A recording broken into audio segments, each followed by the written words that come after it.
Okay, so armed with our formula, we have it right here. For any sector, it's 1/2 the radius squared times theta. What we're going to do is just practice using it, all right, and pushing from fractions around. So let's going to find the area of the sector of a circle with the given information that we have. Again, class rules, if you have nice decimals, or excuse me, if you have nice integers or just one decimal, what we're going to be doing is using fractions, right? So exact fraction answers. And again, it's not because I'm a mean guy, even though you might think it is. I am trying to help you by forcing you to work with fractions. So what's the area? Well, we know the area is 1/2 my radius squared times the central angle. So if I plug everything in here, I got 20 squared, and my central angle is pi over 4. And so if we do some math here, we have 1/2, that's 400 times pi over 4. Half of 400 is 200. Let me write that over 1 times pi over 4. 4 goes into itself once, and I believe it goes into there 50 times. So what's the area of this sector? 50 pi, right? And I guess that would be in inches squared. So if I have a 20-inch radius circle and I sweep out a 45-degree angle, the area of that sector will be 50 pi inches squared. Okay, so there you have it. Of course, you can always turn to your calculator and get a 4-decimal accurate answer, but I want to practice getting exact answers with fractions, so that way you guys can improve in that skill. All right, so the next one, our radius is 12.5. So again, in terms of a fraction, that's 125 over 10. I believe if we divide both upstairs and downstairs by 5, we get 2 and 25. So 25 over 2. So there's our radius. So my area, right, is 1/2 my radius squared times theta. So plugging things in, we get 1/2 25 over 2 squared, right, and times 2 pi over 3. And so in this case, we can see that some 2's will actually divide out.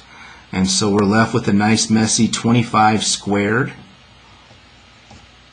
5, 2, that's 12, and 0, 1 is 50, 5, so 625.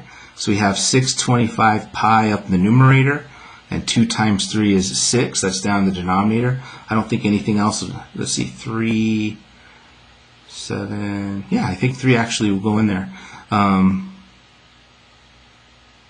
No, it won't. All right, so we're basically looking at feet squared.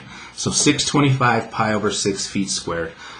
Obviously, you guys can punch that in a calculator, but again, I'm trying to improve those fraction skills. Let me do D first, right, since that's going to involve some fraction work. And then, of course, since we have multiple decimals here, I will turn to my calculator for that one, okay? But again, please trust me, I'm not probably, cursing me out. But you guys need this skill. It's going to help you become a better math student, especially when we're not pushing around numbers, right? If you can't push around numbers in a fraction, you're not going to be able to push around variables and whatnot. And you guys are struggling with that. So let's own up to it and fix it. So in this next one, we have 75 and 7 pi over 6. So again, our area is 1/2 r squared times theta. So this would be 1/2 75 squared times 7 pi over 6. Okay? And then in terms of things going away here, let me go ahead and write this as 75 times 7 over pi, right? That's going to be up in the numerator. And then we're going to have 6 times 2 in the denominator. And the reason I'm breaking it up like that is because I do think it's easier to find some common factors.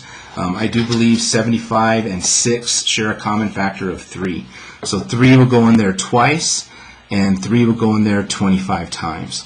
Okay? So we're going to have 4 in the denominator and pi, and then whatever the heck that turns out to be. And you know what?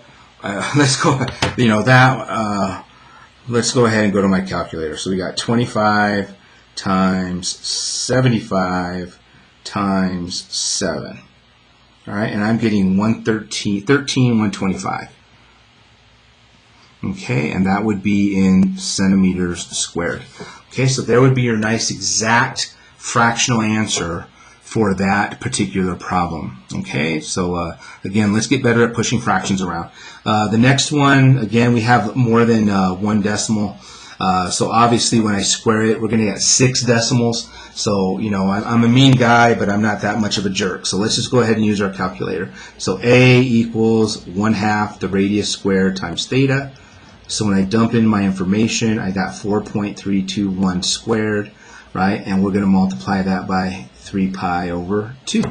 So how about I do that squaring action first?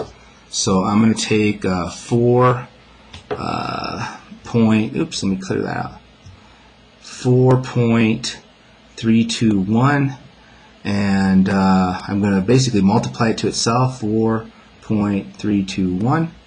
That's going to equal that. I'm going to multiply it by 3. I'm going to multiply it by pi, get that, and then overall I'm going to divide that number by 4.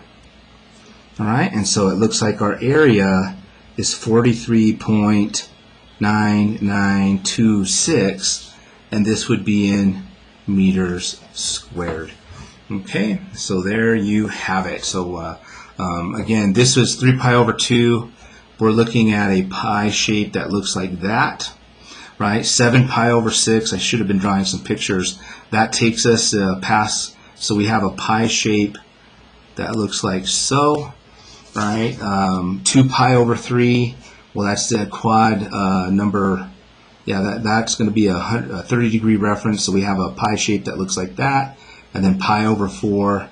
Right, that's a 45-degree rotation. So we found the area of all those factors for the central angle that we have, and we got a nice little formula. Again, as a reminder, please do some fraction work. I'll force the issue on the quizzes to again make sure you're listening to my directions and to help you work with fractions. Okay, let's go do some word problems.